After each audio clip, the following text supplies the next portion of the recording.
যারা সমাজের নেতৃত্ব দেবে তারা হবে এই শ্রেণীর মানুষ। শুনুন, রাসূল সাল্লাল্লাহু আলাইহি সাল্লাম বলেন, লা তাকুমু সাত হাত্তা ইয়াকুনা আসাদুন নাসের লোকা আবনে লোকা।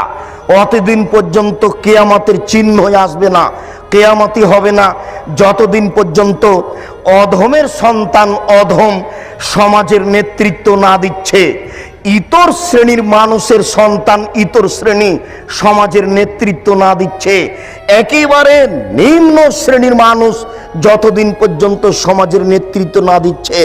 এরপরে আল্লাহ রাসূলের ভাষা আরো শোনেন, আল্লাহ রাসূল বলছেন, সাদাল কাবিলাতা ফাসিকুহুম, যেদিন গ্রাম্য সর্দার হবে ফাসেক বদ মানুষ, জাইমাল কমে আরজালহুম, যেদিন মানুষের নেতৃত্ব দিবে সবচেয়ে নিম্ন শ্রেণীর ইতর শ্রেণীর মানুষ। এই কথা রাসূল সাল্লাল্লাহু আলাইহি সাল্লাম বুঝাতে গিয়ে একজন পল্লীর গ্রামের মানুষকে বললেন।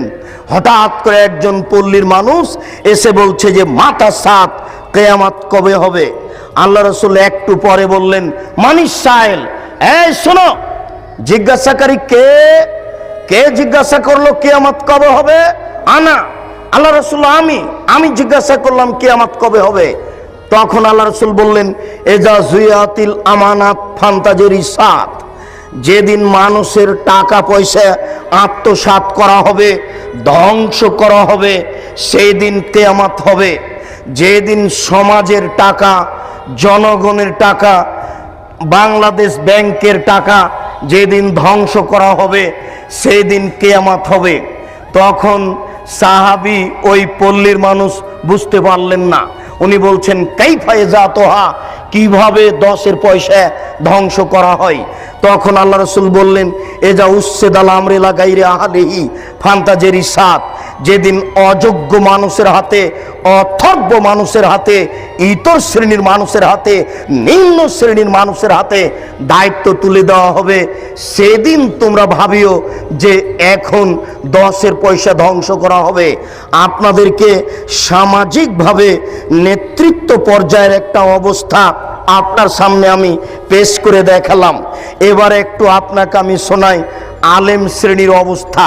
উভয়ই, এরা যেমন ধর্ম বিক্রি করছে, ওরা তেমন সমাজকে ধ্বংস করছে।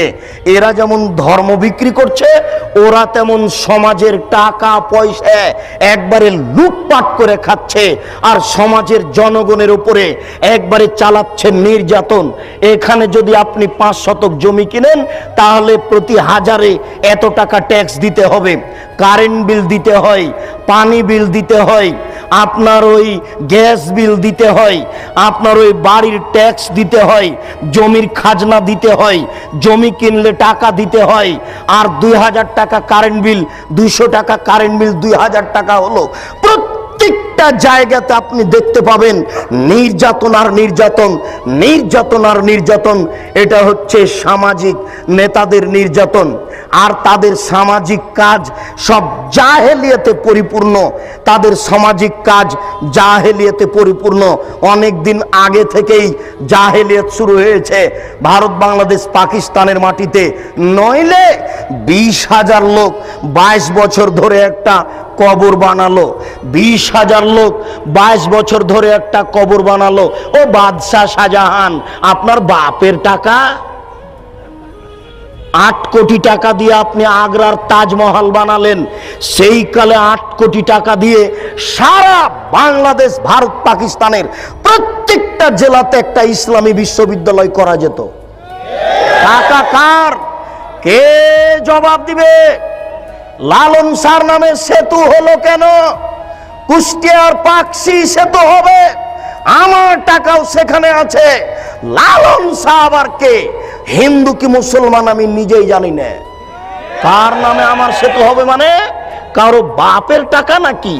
এটা আমার টাকা, নিজের বাপের টাকা দান করে লালন শাহ সেতু করতে হবে। সাবধান থাকুন ও বাদশাহ শাহজাহান, টাকার জবাব দিতে হবে। স্ত্রী মারা গেছে, কবর দিয়ে রেখে আসেন বেটা। 8 কোটি টাকা দিয়ে স্ত্রীর কবর বানান মানে 20,000 লোক 22 বছর কাজ করে। কি দেখাতে চাচ্ছেন আপনি? ভাবছেন কি? কয়দিন সময়, সেই দিন আর বেশি দেরি নেই। যেই দিন অক্ষরে অক্ষরে বুঝাতে হবে টাকা কার, এসব টাকা কার। আশ্চর্য, কেন হবে ব্যক্তির নামে বিমানবন্দর, কেন হবে ব্যক্তির নামে সেতু, কেন হবে এসব অন্যায় যেখানে সেখানে, এত ছবি মূর্তি রাস্তাঘাটে কেন হবে? আমি মূর্তি গড়তে এসেছি, আমি মূর্তি ভাঙতে আসি, আমি মূর্তি গড়তে আসিনি, আমি মূর্তি ভাঙতে এসেছি। আমি মুসলিম চির রণবীর, আমি মরণকে করি না ভয়, মরলে শহীদ বাঁচলে গাজী, আমার উভয় সমান। আমার জেল যতটুকু সেল ততটুকু, বাইরে যতটুকু ভিতরে ততটুকু, জেলে যতটুকু সেলে ততটুকু, বাহিরে যতটুকু ভিতরে ততটুকু। আমি মুসলিম চির রণবীর, মরণকে করি না ভয়। আমি মাথায় করে মূর্তি রাস্তায় নিয়ে যেতে পারি না। তুমি কাপুরুষ, তুমি কাপুরুষের বাচ্চা, তোমার শরীরে পুজ আছে, তোমার শরীরে পুজ আছে, তোমার শরীরে রক্ত নেই। তোমার শরীরে যদি রক্ত থাকতো তাহলে এটা মুসলিম রক্ত, এটা হচ্ছে মুসলিম গোশত, এটা মুসলিম রক্ত, এটা মুসলিম গোশত, এটা হচ্ছে ইব্রাহিমের রক্ত। ইব্রাহিম আলাইহিস সালাম লাথি মেরে ছবি মূর্তি ভেঙে চৌচির করেছেন।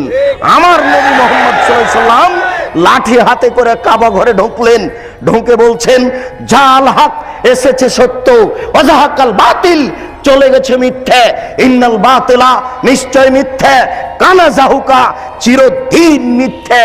এই বলে লাথি মেরে সব বাপের ছবি মূর্তিকে ভেঙে চৌচির করে দিলেন।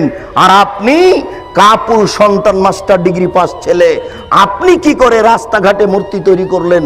আপনি কি করে ঢাকা বিশ্ববিদ্যালয়ের মাঠে, রাজশাহী বিশ্ববিদ্যালয়ের মাঠে, যেখানে সেখানে মূর্তি তৈরি করলেন? আপনার শরীরে রক্ত নয়, ওগুলো পুজ আছে, ওগুলো হাসপাতালে গিয়ে বের করে ফেলেন, ওগুলো দিয়ে লাভ হবে না। এই বিদ্যা দিয়ে লাভ হবে না। সামাজিক কুসংস্কারে একবারে সমাজ পরিপূর্ণ হয়ে আছে, সামাজিক কুসংস্কারে সমাজ একবারে পরিপূর্ণ হয়ে আছে।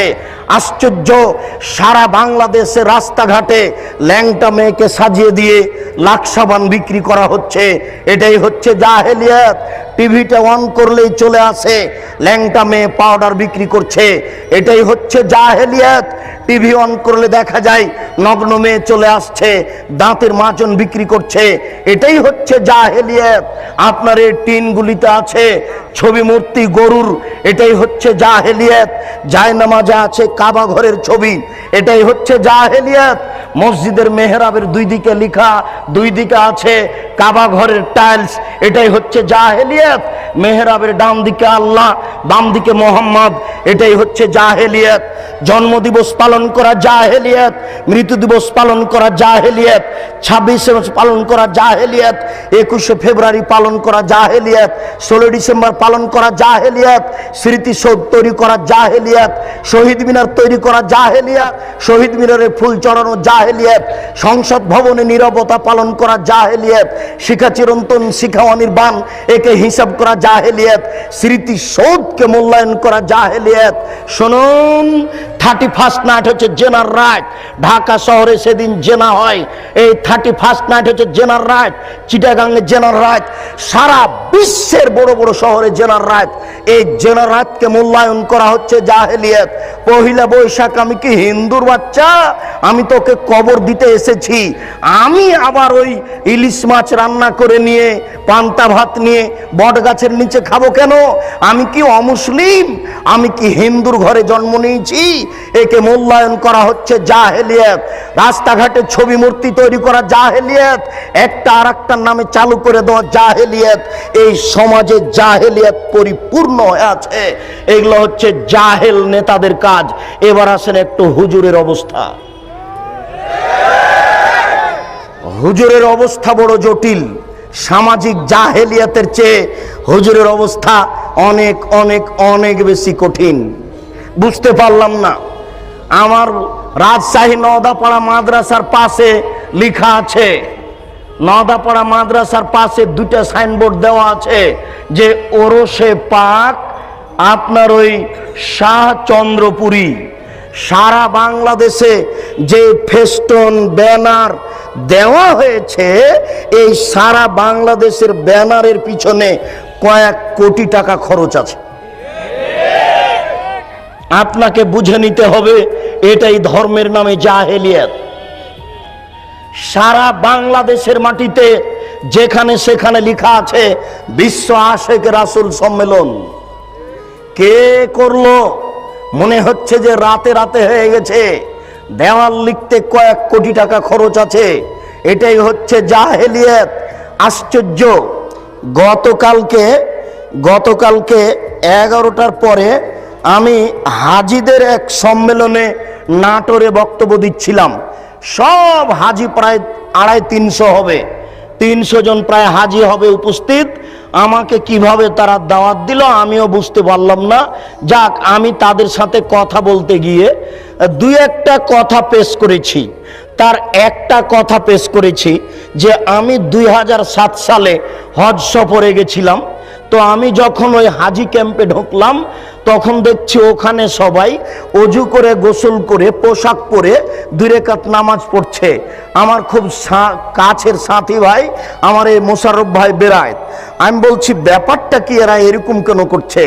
আবার ওখানে বলছে লাব্বাইক লাব্বাইক আল্লাহুম্মা লাব্বাইক লাব্বাইক লা শারিকা লাকা লাব্বাইক, এভাবে চিৎকার করছে।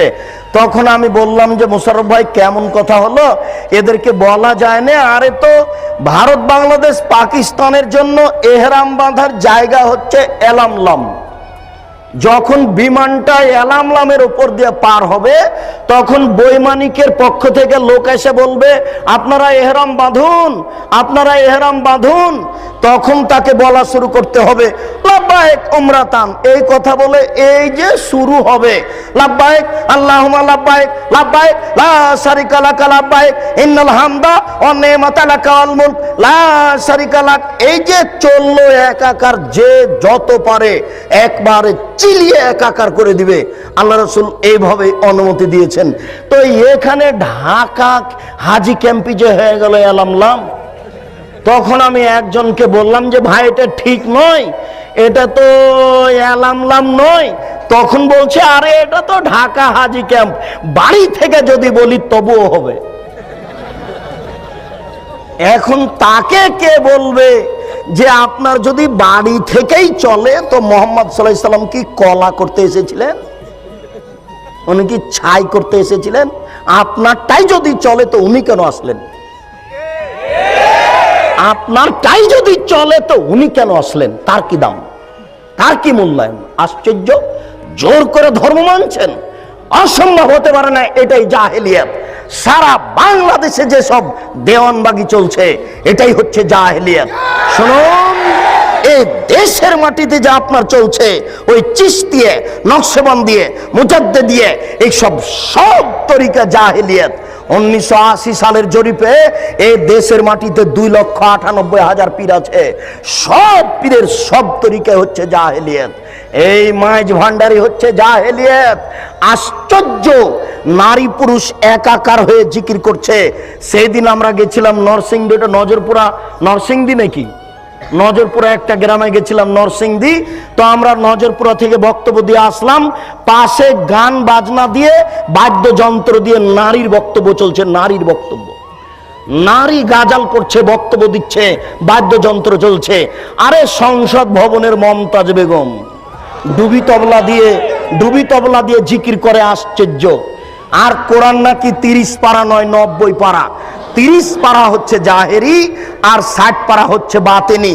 এরই নাম হচ্ছে ধর্মীয় জাহেলিয়াত। একে ঠেকাবে কে? এই জন্য আপনাকে বলি এই হিফজখানা বন্ধ করতে হবে। যেখানে কোরআন হাদিস শিক্ষার ব্যবস্থা আছে সেখানে হিফজখানা খুলতে হবে। এই ছেলেটাকে আপনি কেন হাফেজ করলেন? এর বয়স হচ্ছে 16 বছর, মাথায় একটা উঁচু টুপি দিয়েছে, তার উপর একটা রুমাল দিয়ে মানুষের বাড়িতে মিলাদ করে বেড়াচ্ছে, কোরআন মাজিদ পড়ছে আর ভালো কিছু খাওয়ার দিচ্ছে, 200 টাকা পকেটে দিয়েছে, একবারে খুশি হয়ে গেছে, চিৎকার করে আমার বাপের নামে দোয়া করে চলে আসলো। এ জাতির কি করতে পারে? যে চলিসা করে বেড়াই, যে কুলখানি করে বেড়াই, যে মানুষের দোকান করে আপনার উদ্বোধন করে কোরআন মাজিদ পড়ে, যে মানুষের বাড়ি উদ্বোধন করে কোরআন মাজিদ পড়ে, সেই হাফেজ দিয়ে কি হবে? সেই হিফখানা বন্ধ করতে হবে। এই সামাজিক জাহেলিয়াত, এই ধর্মীয় জাহেলিয়াতের জন্য এই 3 নম্বর শ্রেণীর ছেলে দেওয়া হবে না। একেবারে বলিষ্ঠ কণ্ঠের, একেবারে নির্ভীক সেনা, যার অন্তরে কোনো ভয় ভীতি থাকবে না, যার বিদ্যের সামনে পৃথিবীর কোনো বিদ্যা টিকবে না। জাকির নায়েকের মতো পৃথিবীর কোনো বিদ্যা তার সামনে টিকবে না, এবং নির্ভীক সেনা হবে। আমি মুসলিম চির রণবীর, মরণকে করি না ভয়, মরলে শহীদ বাঁচলে গাজী। এই কণ্ঠ নিয়ে যে মাঠে নামবে, সেই জাতির উপকার করতে পারে, সেই এই সামাজিক কুসংস্কার বন্ধ করতে পারে, সেই এই ধর্মীয় কুসংস্কার বন্ধ করতে পারে। তাছাড়া এইসব হাফেজ দিয়ে কাজ হবে না। এ তো মানুষের দোকান উদ্বোধন করে, এ তো মানুষের বাড়ি উদ্বোধন করে। এর দ্বারা শরীয়তের কি আশা করা যেতে পারে? শুনুন, ওই পশ্চিম দিকে গাধাতে ইট বহে। গাধাতে কি বহে? ইট বহে। ভ্যান যেখানে যেতে পারে না, গাধা সেখানে যেতে পারে। অনেকগুলি ইট আপনি গাধার উপরে চাপিয়ে দিয়েছে, এরপরে যেখানে নামাতে হবে সেখানে গাধা চলে গেল। এবার আপনি কি করেছেন? আপনি বইয়ের দোকানদার, অনেকগুলি কোরআন মাজিদ তার উপরে তুলে দিয়েছেন। ও চলে গেল আপনার কোরআনের দোকানে। তো গাধা কি জানতে পারলো যে এখন কোরআন না ইট? ও তো জানতে পারলো না যে আমার পিঠে কোরআন আছে না ইট আছে। তো যেই ব্যক্তি শুধু কোরআন মুখস্থ করলো, দাওয়াত খেয়ে বেড়ালো, এ তো বুঝতে পারলো না যে কোরআন। এই কোরআনের ভিতরে আছে জাল হক এসেছে সত্য, ওয়াজাহাকাল বাতিল চলে গেছে মিথ্যে, ইন্নাল বাতিলা নিশ্চয় মিথ্যে, কানা জাহুকা। এই দেশের জাহেলিয়াতকে লাথি মেরে ডুবিয়ে দিতে চাই, এই দেশের অন্যায়কে যে কোনো মূল্যে উৎখাত করতে চাই। আল্লাহ, তুমি বড় দয়াবান, তুমি বড় রহমান, তুমি বড় ক্ষমাশীল, তুমি বড় শক্তিশালী। তোমার শক্তির দরবারে আশাধারী হয়ে বলছি, আমি বন্ধা হলে কি হবে? আমার স্ত্রী বন্ধা হলে কি হবে? আমার বয়স 80 হয়েছে, তাতে কি হবে? আমার স্ত্রী বন্ধা হলে কি হবে? এমন একটি ছেলে তুমি দান করো, যেই ছেলে এরকম বিদ্যা অর্জন করবে এবং যে কোনো অন্যায়ের বিরুদ্ধে লড়ে পড়বে, জেল সুলি ফাঁসির 5 পয়সা দাম দিবে না। এরকম ছেলে একটা তোমার দরবারে দাবি রেখে সামনের দিকে আগাচ্ছি। আলেমদের অবস্থা। আনাস রাদিয়াল্লাহু তাআলা আনহু বলেন, রাসূল সাল্লাল্লাহু আলাইহি ওয়াসাল্লাম বললেন, রাআইতু লাইলাতান উসরিয়া বি, আমি এক রাতে একদা আমি নিজেকে দেখলাম জিবরাইল আমাকে উপর দিকে নিয়ে চলে যাচ্ছেন। আমাদের নবী বলছেন, জিবরাইল একদা আমাকে উপর দিকে নিয়ে চলে যাচ্ছেন। যেতে যেতে দেখি অনেক মানুষ, তুকরাজো সাফাহুম বিমাকারিজা মিনান নার, যাদের ঠোঁট এবং জিহ্বাকে আগুনের কেঁচি দিয়ে কেটে দেওয়া হচ্ছে। আমি বললাম, জিবরাইল মান হাউলায়, এরা কারা? হায় হায়, যাদের ঠোঁট এবং জিহ্বাকে আগুনের কেঁচি দিয়ে কেটে দেওয়া হচ্ছে, এরা কারা? তখন জিবরাইল আলাইহিস সালাম বললেন, হাউলায়ে খুতবাউ মিন উম্মাতিক, এরা হচ্ছে আপনার উম্মতের বক্তা, যারা বক্তৃতা করে বেড়ায়, তাদের ঠোঁট এবং জিহ্বাকে আগুনের কেঁচি দিয়ে কেটে দেওয়া হচ্ছে। বারবার বলছে কোরআন শরীফ, অথচ কোরআন শরীফ হবে না, কি হবে? কোরআন মাজিদ। তাহলে বক্তা দিয়ে কি হতে পারে? কোরআন মাজিদের শেষে যে দোয়া আছে 1 পৃষ্ঠা, সেটাও মানুষ রচিত। তাহলে আলিম দিয়ে কি হতে পারে? কোরআন তেলাওয়াত শেষে সাদাকাল্লাহুল আজিম বললে এই আলেম দিয়ে কি হতে পারে? যে ব্যক্তি মানুষের মতামতকেই বলে চূড়ান্ত, সেই ব্যক্তি দিয়ে কি হতে পারে? আল্লাহ রাসূল বলছেন, আমি দুনিয়া থেকে চলে গেলাম, দুটি জিনিস রেখে গেলাম, কোরআন এবং আমার হাদিস। কি করে ব্যক্তির কথা এখানে আসতে পারে? বড় হুজুরের কথা কি করে আসতে পারে? পীর সাহেবের কথা কি করে আসতে পারে? বুজুর্গানের দিনের কথা কি করে আসতে পারে? পৃথিবীর কোনো মানুষের কথা গ্রহণীয় হবে না, শুধুমাত্র একজন মানুষের কথা গ্রহণীয় হবে, যার নাম মুহাম্মদ সাল্লাল্লাহু আলাইহি সাল্লাম। তিনি বলছেন, শোনো, লাউ কানা মূসা হাইয়ান আজ যদি মুসা আলাইহিস সালাম জীবিত হন, পীর সাহেব তো দূরের কথা, বড় হুজুর তো দূরের কথা, বুজুর্গানে দিন তো দূরের কথা, এখন যদি মুসা আলাইহিস সালাম জীবিত হন, তারাক্তুমুনি, যদি তোমরা আমাকে ছেড়ে দাও, লাত্তাবাতুমুহ, আর তোমরা যদি মুসাকে গ্রহণ করো, তাহলে তোমরা লাসলালতুম, ভ্রান্ত হয়ে যাবে, তোমাদেরকে জাহান্নামে যেতে হবে। তোমার পীর সাহেব তো দূরের কথা, বুজুর্গানে দিন তো দূরের কথা, এখন যদি মুসা আলাইহিস সালাম জীবিত হন, মুসা, আর তোমরা যদি আমাকে ছেড়ে দিয়ে মুসাকে মানো, তাহলে তোমাদের সবাইকে জাহান্নামে যেতে হবে, কেউ টিকতে পারবে না। তাহলে আপনার পীর সাহেব, বুজুর্গানে দিন কোন ব্যক্তির এখানে প্রশ্নে আসে না, মাত্র একজন মানুষের কথা চলবে, যার নাম মুহাম্মদ সাল্লাল্লাহু আলাইহি সাল্লাম। ওসামা ইবনে যায়েদ রাদিয়াল্লাহু তাআলা আনহু বলেন, রাসূল সাল্লাল্লাহু আলাইহি সাল্লাম বলেন, ইজা ইয়াউমাল কিয়ামা বিরাজুলিন ইউলকা ফিন্নার, বিচারের মাঠে একজন লোককে নিয়ে যাওয়া হবে, এরপরে জাহান্নামে নিক্ষেপ করা হবে। তান্ডালে কাকতা বহু ফিন্নারে, সেই ব্যক্তি জাহান্নামে যাওয়ার সাথে সাথে নাড়ি ভুঁড়ি তার বের হয়ে ঝুলতে থাকবে। ওয়াথানু ফিহা কাতাহানিল হিমারে বেরাহাহু, ও তার নাড়ি ভুঁড়ির চতুর্দিকে ঘুরতে থাকবে জাহান্নামে, যেইভাবে গাধা তার রাহাটের চতুর্দিকে ঘুরতে থাকে। এই কথা আপনি ভালোভাবে বুঝতে পারবেন না। গরুর পায়ে ধান মারা দেখেছেন কি? গরু যেমন ধানের উপরে ঘুরে, ওইভাবে মাওলানা সাহেব তার নাড়ি ভুঁড়ির চতুর্দিকে ঘুরবে। ফায়াজতামু আলাইহি আহলুন নার, জাহান্নামীরা সেখানে জমা হয়ে বলবে, মালাক, হুজুর কি খবর? হুজুর আপনার অবস্থা কেন এইরূপ? তা'মুরুনা বিল মারুফ ওয়া তানহাউনা আনিল মুনকার, আপনি তো আমাদেরকে ভালো কাজের আদেশ করছিলেন, মন্দ কাজের নিষেধ করছিলেন, তা আপনি কেন জাহান্নামে? আপনার অবস্থা কেন এইরূপ? তখন মাওলানা সাহেব বলবেন, কি বলি, আমরুকুম বিল মারুফ ওয়া আতিহে, আমি ভালো বলেছি, ভালো করিনি যে। ওয়ানহাকু আনিল মুনকারে ওয়া আতিহে, আমি মন্দ থেকে নিষেধ করেছি আর নিজেই মন্দ করেছি। চুক্তি ছাড়া হুজুরের বক্তব্য চলে না। হুজুর বক্তব্য এখানে ঠিকই দেন, আর মেয়ে ঠিকই ঢাকা বিশ্ববিদ্যালয়ে পড়ে ফতোয়া গায়ে দিয়ে। আরে 4 মাসের চিল্লাই চলে গেছে হুজুর গো, আহাল পরিবার কার হাতে জিম্মে দিয়ে চলে গেছে। স্ত্রী ঠিকই নগ্ন হয়ে ঘুরে বেড়াচ্ছে, মেয়ে ঠিকই কলেজের মাঠে ঘুরছে, আবার উনি লন্ডনে গিয়ে তাসবি টিপছে।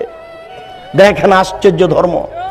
আপনি এদেশের নেতা নেত্রীর ধর্ম দেখে অবাক হচ্ছেন, আপনি দেখেন হুজুরের ধর্ম আশ্চর্য। আমরা নেতা নেত্রীর ধর্ম দেখে আশ্চর্য হই যে নেতা নেত্রী কবরের পাশে দাঁড়িয়ে হাত তুলে দোয়া করছে। আরে নেতা নেত্রী নারী পুরুষ তো আছে আছে, হিন্দু হাত তুলে আছে। তাহলে ধর্মকে মজাক করা হচ্ছে। এটা ধর্ম কিছু না, একটা হাতের ময়লা, এটা নিজের ব্যাপার। ঠিক নেতা নেত্রীর যেমন নিজের ব্যাপার, এই চিল্লার হুজুরের তেমন নিজের ব্যাপার। ওইখানে গিয়ে তাসবি টিপে, আর এইখানে মেয়ে বিশ্ববিদ্যালয়ে পড়ে। আশ্চর্য। আল্লাহ রাসূল বলছেন যে তোমার উপরে তোমার স্ত্রীর 5টা জিনিস রাখলাম।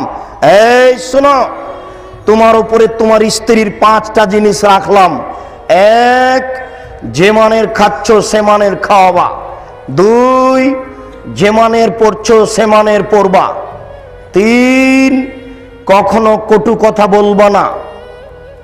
4, কখনো মুখের উপরে মারবা না। 5, তুমি তোমার বাড়ি ছাড়া তাকে কোথাও যেতে দিবা না, তোমার বাড়ি ছাড়া কোথাও তুমি তাকে থাকতে দিবা না। এটা স্বামী মানে ক্ষমতা। স্বামী মানে ক্ষমতা। চাচির বাড়ি যেতে পাবে না, খালার বাড়ি যেতে পাবে না, ফুফুর বাড়ি যেতে পাবে না, মায়ের বাড়ি যেতে পাবে না। যেতেই যদি হয় তাহলে 3 দিনের বেশি থাকতে পাবে না। 3 দিন থাকলে আপনাকে সাথে থাকতে হবে। 3 দিনের বেশি থাকলে সাদকা হয়ে যাচ্ছে, ওটা আপনাকে খরচ দিতে হবে, টাকা আপনাকে দিতে হবে। 3 দিনের পরে যেটা আপনার শ্বশুর বাড়িতে খাবে ওটা সাদকা, অতএব 3 দিনের পরে চলবে না। মেহমানি 3 দিনের বেশি চলে না। শুনুন, আপনার বাড়ি ছাড়া আপনার স্ত্রী কোথাও থাকতে পারে না, তো বাজারে আছে যে আপনি মরেছেন এই জন্য। আপনার বড় ছেলে মারা গেছে এই জন্য আপনার স্ত্রী বাজারে আছে। ও বাজারে যাবে কেন? ও তো নারী, ও তো বাড়ির জিনিস। ওকে আল্লাহ রসুল ঘেরে রাখতে বলছেন, ওকে আল্লাহ রসুল ঢেকে রাখতে বলছেন, ওকে আল্লাহ বাড়িতে থাকতে বলছেন। আল্লাহ তাআলা বলছেন ওয়াকারনা ফি বুয়ুতিকুন্না ওয়ালা তাবাররাজনা তাবারুজাল জাহিলিয়াতিল উলা। হে মুসলিম মহিলা, তোমরা বাড়িতে থাকো। বন্যতার যুগে, বর্বরতার যুগে, অসভ্যতার যুগে নারীরা যেভাবে প্রদর্শনী দিয়ে চলতো সেইভাবে তোমরা চলো না। এটাই হচ্ছে বন্যতা, এটাই হচ্ছে বর্বরতা, এটাই হচ্ছে অসভ্যতা। অতএব আপনি বাড়ি রেখে কোথায় যাবেন? পাঁচটা জিনিস আপনার উপরে জরুরি জিম্মেদারি। আপনি বাড়ি থেকে চলে যাচ্ছেন, এটা হচ্ছে আলেম মানুষ হিসেবে আপনার একটা দুর্গতি আসার প্রমাণ। শুনুন, আবু হুরায়রা রাদিয়াল্লাহু তাআলা আনহু বলেন, অন্য এক বর্ণনায় সামরা ইবনে জুনদুব রাদিয়াল্লাহু তাআলা আনহু বলেন, আল্লাহর নবী বলছেন, আমার দুই হাত ধরে জিবরাইল এবং মেকাইল টেনে নিয়ে যেতে লাগলেন। যেতে যেতে দেখি একটা লোক এইভাবে চিথে শুয়ে রয়েছে, পাশে একটা লোক দাঁড়িয়ে আছে, তার হাতে একটা বড় পাথর রয়েছে। দেখো বেইরাসাহু, এই পাথর দিয়ে তার মাথাকে ভেঙে চৌচির করে দিচ্ছে। ফায়জা যারা বাহু তাদা দাহাল হাজারো ফান্তালাকে এলাইহে, মারার সাথে সাথে মাথা ফেটে একবারে চৌচির হয়ে যাচ্ছে আর পাথরটা ছিটকে দূরে চলে যাচ্ছে। এই লোকটি আবার পাথর আনতে যাচ্ছে, পাথর আনতে না আনতেই মাথা ঠিক হয়ে গেছে, আবার মারে, আবার চৌচির হয়, পাথর দূরে চলে যায়। আল্লাহ রাসূল বললেন, জিবরাইল মা হাজা, একই দৃশ্য, একে যার মাথাকে এভাবে চৌচির করে দেওয়া হচ্ছে, ফাটিয়ে দেওয়া হচ্ছে। তখন জিবরাইল বললেন, হো আলেম, উনি হচ্ছেন মওলানা মানুষ, কোরআন হাদিস জানতেন কিন্তু সে অনুযায়ী চলতেন না, এই জন্য তার মাথাকে ভেঙে চৌচির করে দেওয়া হচ্ছে। পৃথিবীর কোন পাপীকে মেরে তার মাথা ফাটিয়ে দেওয়া হবে না। পৃথিবীর কোন পাপীর এই ঠোঁট এবং জিহ্বা আগুনের কেচি দিয়ে কেটে নেওয়া হবে না। পৃথিবীর কোন পাপীর ঠোঁট এবং জিহ্বাকে আগুনের কেচি দিয়ে কেটে দেওয়া হবে না। পৃথিবীর কোন পাপীর মাথাকে এই পাথর দিয়ে ফাটিয়ে দেওয়া হবে না, চৌচির করে দেওয়া হবে না। এটা হচ্ছে শুধু হুজুরের কাজ। শুনুন, রাসূল সাল্লাল্লাহু আলাইহি সাল্লাম বলছেন, একুনু মিন বাদি আইম্মা, আমার পরে কতগুলি আলেম ওলামা আসবে, আমার পরে কতগুলি আলেম ওলামা আসবে, আমার পরে কতগুলি আলেম ওলামা আসবে, ইস্তান্নুনা বিগাইরি সুন্নতি, যারা আমার সুন্নাত ছেড়ে দিয়ে অন্য সুন্নাত গ্রহণ করে বলবে এটাই রাসূলের সুন্নাত। যারা আমার সুন্নাত ছেড়ে দিয়ে অন্য সুন্নাত গ্রহণ করে বলবে এটাই রাসূলের সুন্নাত। আশ্চর্য, আল্লাহ রাসূল 23 বছর জীবনে, আল্লাহ রাসূল 23 বছর জীবনে, আল্লাহ রাসূল 23 বছর জীবনে কয়েক হাজার ওয়াক্ত নামাজ পড়িয়েছেন। কাতার সোজা করুন, অতারাসু, প্রাচীরের মতো হয়ে দাঁড়ান, শুদ্ধু খেলালাকুম, তোমাদের আপনাদের ফাঁকা বন্ধ করুন। ওই যে আমি দেখতে পাচ্ছি, ওই যে দুইজনের ফাঁকা দিয়ে শয়তান ছাগলের বাচ্চার মতো প্রবেশ করছে, ওই যে আমি দেখতে পাচ্ছি দুইজনের ফাঁকা দিয়ে শয়তান ছাগলের বাচ্চার মতো প্রবেশ করছে। আপনারা দুইজনের ফাঁকা বন্ধ করুন, প্রাচীরের মতো হয়ে দাঁড়ান, কাতার সোজা করুন। মান সাদ্দা ফুরজাতান বানাল্লাহু লাহু বাইতান ফিল জান্নাহ, কেউ যদি দুইজনের ফাঁকা বন্ধ করে তাহলে আল্লাহ তার জন্য জান্নাতে ঘর বানাবেন, তাহলে আল্লাহ তার জন্য জান্নাতে ঘর বানাবেন। চলেন আপনাকে মাদারটেক বাজারে দুই একটা মসজিদে দেখাই, দুইজন দাঁড়িয়ে আছে, দুইজনের মাঝে আরো দুইজন ধরবে। চলেন আপনাকে বাইতুল মুকাররমে দেখাই, কোন জায়গাতে দুইজনের মাঝে আরো 10 জন ধরবে। ওইদিকে ইমাম সাহেব এই ইমামের জায়গাতে আসতেই বলছে যে কাতার সোজা করুন।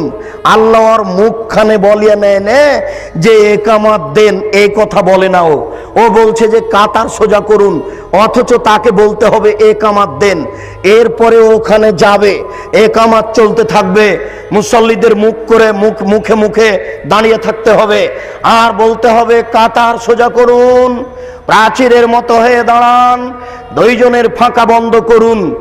এক পর্যায়ে পশ্চিমমুখী হয়ে আল্লাহু আকবার বলে নামাজ শুরু করতে হবে। কত বড় জাহেল, কত বড় অজ্ঞ, কত বড় জাহেল, কত বড় অজ্ঞ হুজুর! আরে জিন্দেগিতে একবারও বলে না, একবারও বলে না। আজ থেকে আপনি পরীক্ষা করুন, এখন যে ফজরের নামাজে পরীক্ষা করুন, আশ্চর্য, অবাক হতে হয়। আল্লাহ রাসূল বলছেন থামের ভিতরে দাঁড়াবা না, লাইনের যেন বিচ্ছিন্নতা না আসে, থামের ভিতরে দাঁড়াবেন না, পায়ের মাঝে দাঁড়াবেন না, যেন কাতারের ভিতরে বিচ্ছিন্নতা না আসে। কেউ যদি ওই পায়ের মাঝামাঝিতে দাঁড়িয়ে গেছে, তখন সাহাবীগণ তাকে ধাক্কা দিয়ে আগে এবং পিছে করে দিয়েছেন। ওরে হুজুর কত বড় জাহেল, ওই কাতারের মাঝে এইভাবে রেখেছে জুতা স্যান্ডেলের বাক্স। দেখেন আপনি এই বাজারে, এই শহরে কত মসজিদ এইভাবে আছে। আল্লাহর নবী বলছেন এক শ্রেণীর মাওলানা আলেম ওলামা বের হবে, যারা আমার সুন্নাত ছেড়ে দিয়ে অন্য সুন্নাত ধরে বলবে এটাই রাসূলের সুন্নাত। লাখো সুন্নাতকে তারা কবর দিচ্ছে, যেটা রাসূলের নয়, রাসূলের যেটা আছে সেটাকে কবর দিয়ে অন্য একটা বানিয়ে চলেছে। আশ্চর্য, আপনাকে একটু বলতে হয়, আশ্চর্য, আপনাকে একটু বলতে হয়, আমাদের নবী বৃহস্পতিবার এবং সোমবার রোজা থাকতেন। কেন জানেন? আমাদের নবী বৃহস্পতিবার এবং সোমবার রোজা থাকতেন এই জন্য যে সাপ্তাহিক রিপোর্ট পেশ করা হয় বৃহস্পতিবার আর সোমবার। আমাদের নবী মুহাম্মদ সাল্লাল্লাহু আলাইহি সাল্লাম চাইতেন যে যখন আমার রিপোর্টটা পেশ করা হবে তখন আল্লাহ দেখুক যে আমি রোজা আছি। আমার রিপোর্টটা যখন পেশ করা হবে তখন আল্লাহ দেখুক যে আমি রোজা আছি, এটা তিনি চাইতেন। এই জন্য বৃহস্পতিবার সোমবার সিয়াম পালন করতেন। বুঝাতে পেরেছি কি? বাৎসরিক রিপোর্ট পেশ করা হয় শাবান মাসে, বাৎসরিক রিপোর্ট পেশ করা হয় শাবান মাসে। আমাদের নবী মুহাম্মদ সাল্লাল্লাহু আলাইহি সাল্লামের জানা ছিল না যে শাবান মাসের কোন দিনে রিপোর্ট পেশ করা হয়। এই জন্য আয়েশা রাদিয়াল্লাহু তাআলা আনহা বলছেন যে ওই দিনটাকে ধরার জন্য আল্লাহ রাসূল পুরো শাবান সিয়াম পালন করতেন, তবে শাবানকে রমজানের সাথে লাগিয়ে দিতেন না। উম্মু সালমা রাদিয়াল্লাহু তাআলা আনহা বলেন আমাদের নবী মুহাম্মদ সাল্লাল্লাহু আলাইহি সাল্লাম পুরো শাবান সিয়াম পালন করতেন, তবে শাবানকে রমজানের সাথে লাগিয়ে দিতেন না। কেন?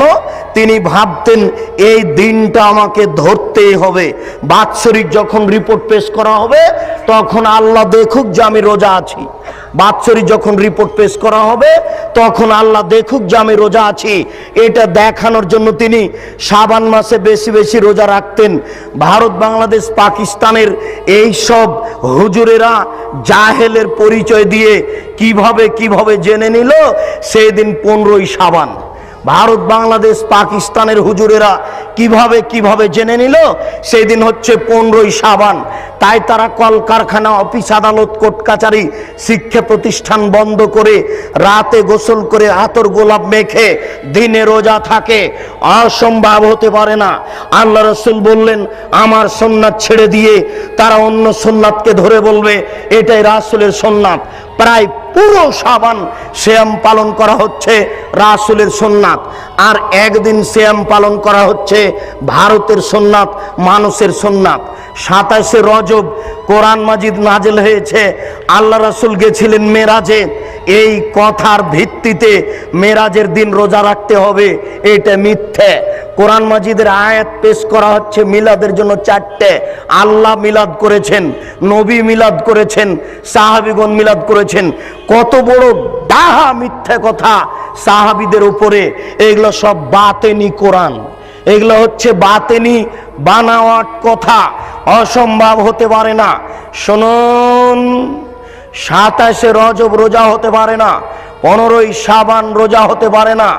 এইগুলি হচ্ছে রাসূলের সুন্নাতকে ছেড়ে দিয়ে অন্য সুন্নাত গ্রহণ করা। রাসূলের আদর্শকে ছেড়ে দিয়ে অন্য আদর্শ গ্রহণ করা। তাই রাসূল সাল্লাল্লাহু আলাইহি সাল্লাম বলছেন, ফিহিম রিজালুন, এই আলেমদের মধ্যে কতগুলি আলেম হবে, কুলুবুহুম কুলুবু শায়াতিন, শায়াতিন ফি জুসমানি ইনসিন, এদের অন্তর হবে শয়তানের অন্তর, এদের দেখতে লাগবে মানুষ। এদের অন্তর হবে শয়তানের অন্তর, এদের দেখতে লাগবে মানুষ। এদের অন্তর হবে শয়তানের অন্তর, এদের দেখতে লাগবে মানুষ। আল্লাহর রাসূল এক শ্রেণীর আলেমকে শয়তান বললেন। আল্লাহ রাসূল এক শ্রেণীর আলেমের জিহ্বা কেটে নেওয়া হবে এই কথা বললেন। এক শ্রেণীর আলেমকে জাহান্নামে নিক্ষেপ করা হবে, তার নাড়ি ভুঁড়ি বের হয়ে ঝুলতে থাকবে এই কথা বললেন। এক শ্রেণীর আলেমকে একবারে চিৎ করে ফেলে দিয়ে মাথা ফাটিয়ে চৌচির করে দেওয়া হবে এই কথা আল্লাহ রাসূল বললেন। প্রায় হাদিসগুলি বুখারী মুসলিমের। আপনাকে আমি এই অংশে দেখালাম সামাজিক জাহেলিয়াত আর আলেমদের জাহেলিয়াত। অতএব সামাজিক জাহেলিয়াত ঠেকানো যেমন জরুরি, আলেমদের জাহেলিয়াত তেমন ঠেকানো জরুরি। কে সব জাহেলিয়াত ঠেকাবে? হুজুর, আপনি টুঙ্গির মাঠে লক্ষ লক্ষ জনগণকে নিয়ে হাত তুলে দোয়া করছেন। আপনার কথা তো খুব ভালো লাগে যখন আপনি বলেন সুবহানাল্লাহ বললে এত নেকি হয়, আলহামদুলিল্লাহ বললে এত নেকি হয়, আল্লাহু আকবার বললে এত নেকি হয়। সুন্দর করে ওযু করে 2 রাকাত নামাজ পড়লে অতীতের সব পাপ ক্ষমা হয়ে যায়। আপনার ভালো কাজের আদেশ তো খুব মিঠা লাগলো। আপনি যখন হাত তুলে দোয়া করছেন তখন এই দেশের নেতা নেত্রী সামনে আছেন, এই দেশের লাখো লাখো জনগণ সামনে আছে। আপনি হাত তুলে দোয়া করার পূর্বে বলবেন, শুনুন দেশবাসী, দেশের নেতা নেত্রী শুনুন, মহান আল্লাহ যেখানে ভালো কাজের আদেশ করতে বলেছেন সেখানে মন্দ কাজের নিষেধের কথা বলেছেন। অতএব আমি টুঙ্গির মাঠে মন্দ কাজের নিষেধ করো তো বলতে চাচ্ছি। আলী রাদিয়াল্লাহু তাআলা আনহু বলেন, রাসূল সাল্লাল্লাহু আলাইহি সাল্লাম বলেন, আলী লা তাদু তিমসালান ইল্লা তামাস্তাহু, আলী তুমি ছাড়বে না কোন ছবি মূর্তি, সবকে ভেঙে খান খান করে দাও। ওয়ালা কাবরান মুশরিফান ইল্লা সাওয়াইতাহু, ছাড়বে না তুমি উঁচু কবর, সবকে ভেঙে সমান করে দাও। অতএব আমি হাত তুলে দোয়া করার পূর্বে মন্দ কাজের নিষেধ করতে বলতে চাচ্ছি। 24 ঘন্টার মধ্যে বাংলাদেশে যত উঁচু কবর রয়েছে, শাহজালাল সিলেটি, শাহপরান আর গোলাপ শাহের মাজার আর আপনার শাহ নিয়ামতুল্লাহর কবর আর যত উঁচু কবর আছে সবকে ভেঙে দিতে হবে। এই দেশে যত ছবি মূর্তি আছে 24 ঘন্টার মধ্যে সবকে ভেঙে দিতে হবে। মন্দ কাজের নিষেধ। শুনুন দেশবাসী, দেশের নেতা নেত্রী, আমি হাত তুলে দোয়া করার পূর্বে মন্দ কাজের নিষেধ করতে বলতে চাই। টাঙ্গাইলের পতিতালয় বন্ধ করতে হবে, ফরিদপুরের পতিতালয় বন্ধ করতে হবে। বাংলাদেশের মাটিতে 24 ঘন্টার মধ্যে যত পতিতালয় রয়েছে সব বন্ধ করতে হবে। আমি মন্দ কাজের নিষেধ করতে বলতে চাচ্ছি। বাংলাদেশে যত ব্যাংকিং ব্যবস্থা রয়েছে 24 ঘন্টার মধ্যেই সুদি ব্যাংকিং ব্যবস্থা বন্ধ করতে হবে। হুজুর, মন্দ কাজের নিষেধ পান না খুঁজে? ভালো কাজের আদেশ তো সহজেই করা যায়। সুবহানাল্লাহ বললে এত নেকি হয়, আলহামদুলিল্লাহ বললে এত নেকি হয়, আল্লাহু আকবার বললে এত নেকি হয়। সুন্দর করে ওযু করে 2 রাকাত নামাজ পড়লে অতীতের পাপ ক্ষমা হয়ে যায়।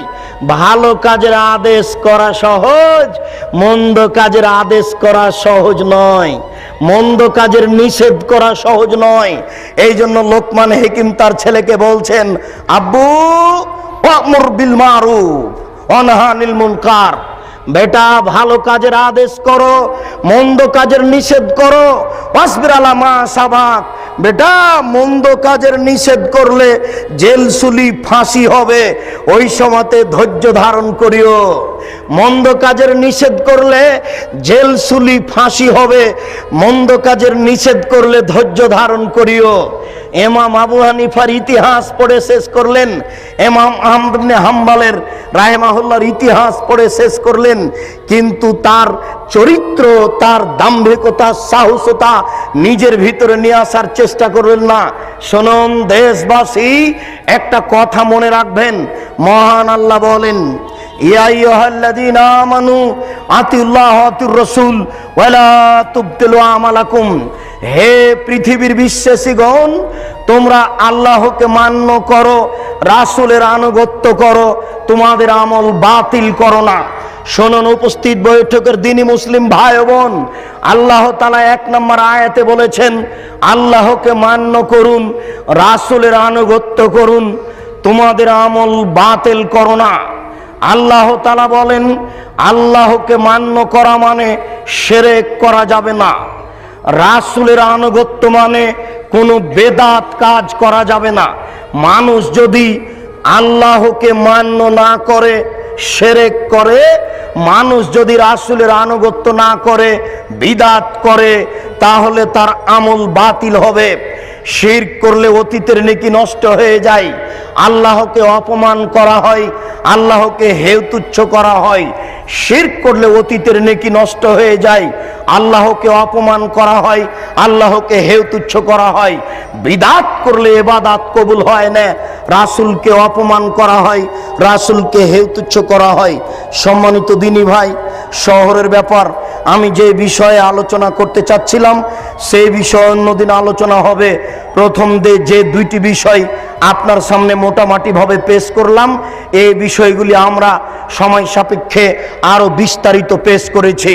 সেইগুলো ইন্টারনেটের মাধ্যমে এবং অন্যান্য মোবাইলের মাধ্যমে বা ইসলামিক টিভিতে সপ্তাহে 1 দিন মঙ্গলবার আর পিস টিভিতে সপ্তাহে 3 দিন, এইসব দিনগুলিতে এই বিষয়গুলি বিস্তারিত জেনে নেওয়ার চেষ্টা করুন। এই দাওয়াত দিয়ে আজকের সংক্ষিপ্ত আলোচনা এখানেই শেষ করো তো বলছি। আল্লাহ আমাদের যারা মারা গেছে তুমি তাদের কবরের শাস্তি মাফ করো, আমরা যারা অসুস্থ তাদের তুমি আরোগ্য দান করো, আমরা যারা বেঁচে আছি তুমি তাদেরকে তোমার রাসূলের পদ্ধতি অনুযায়ী চলার তৌফিক দান করো।